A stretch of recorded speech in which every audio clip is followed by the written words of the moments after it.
Hi, I'm Dr. Mohit Kumar Arora and I'll be speaking about femoral neck stress fracture in this presentation. Now, stress fracture, it's a little uncommon condition which commonly occurs in metatarsal as in march fracture or femoral tibial shaft or femoral neck. It occurs due to repetitive overuse or overloading of a bone. It can be categorized into two types, insufficiency fracture and a fatigue fracture. In insufficiency fracture, there is a normal stress in an abnormal or a weak bone. However, in fatigue fracture, it's an abnormal stress or overloading in a normal bone. So basically, it's a imbalance between stress and a bone healing. So in case of abnormal bone, the bone healing is not normal, so there will be an insufficiency fracture. And in case of abnormal repetitive stress, there will be a fatigue fracture. Now, based on the site, there are two patterns: compression type, which is present on inferior and medial aspect of the femoral neck; tension type, which is present on superior and lateral aspect of the femoral neck. Based on these sites, Fullerton and Snoddy has classified it into three types. Type 1 is compression type, which is more common, has got favorable prognosis and is of stable type. Type 2 tension type, which demands an aggressive treatment. It's an unstable type, has got a bad prognosis. Type 3 could be either compression or a tension type, but the displacement will be present. Now, as far as the causes are concerned, malnutrition, very common in our country; vitamin D deficiency, calcium deficiency, osteomalacia, osteoporosis; endocrine, like thyroid disorder, parathyroid disorders; metabolic diseases like celiac diseases, sometimes genetic diseases like Marfan syndrome. Then there are pharmacological causes like patients on long-term steroids, antipsychotics or antiepileptics that can weaken the bone, thereby leading to stress fracture. Then there is an entity called female athlete triad, in which amenorrhea, osteoporosis, and eating disorders, anorexia nervosa, are present in females, which predisposes them to femoral neck stress fracture.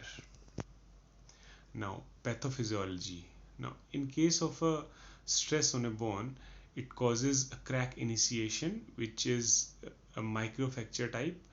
In normal condition, the crack initiation or a microfracture heals by itself. However, if the bone is weak or if the stress is repetitive, so much so that the bone cannot heal itself, then it leads to crack propagation because of continuous repetitive loading on the bone.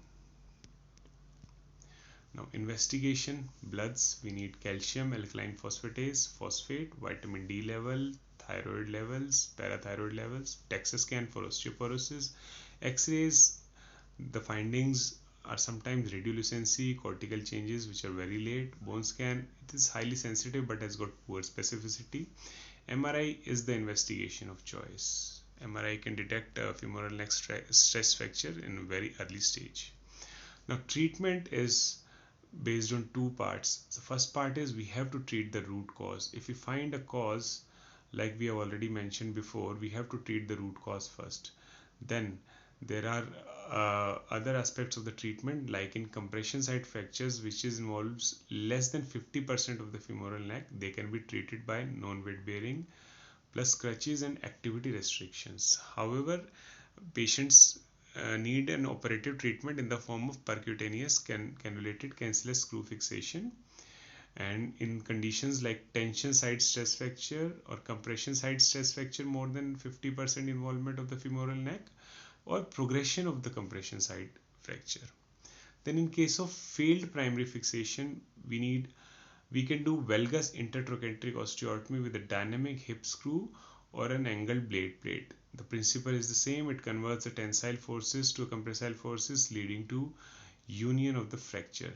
However, sometimes the results are unpredictable, the recovery time is more, and it has its baggage of complications like non-union, avascular necrosis of the femoral head, infection, varus malunion, or a refracture. That's the reason why some of the people are advocating, in case of failed primary fixation, total hip arthroplasty, which has got more predictable results and less recovery time. Patient can go back to his or her routine activities in a much lesser time.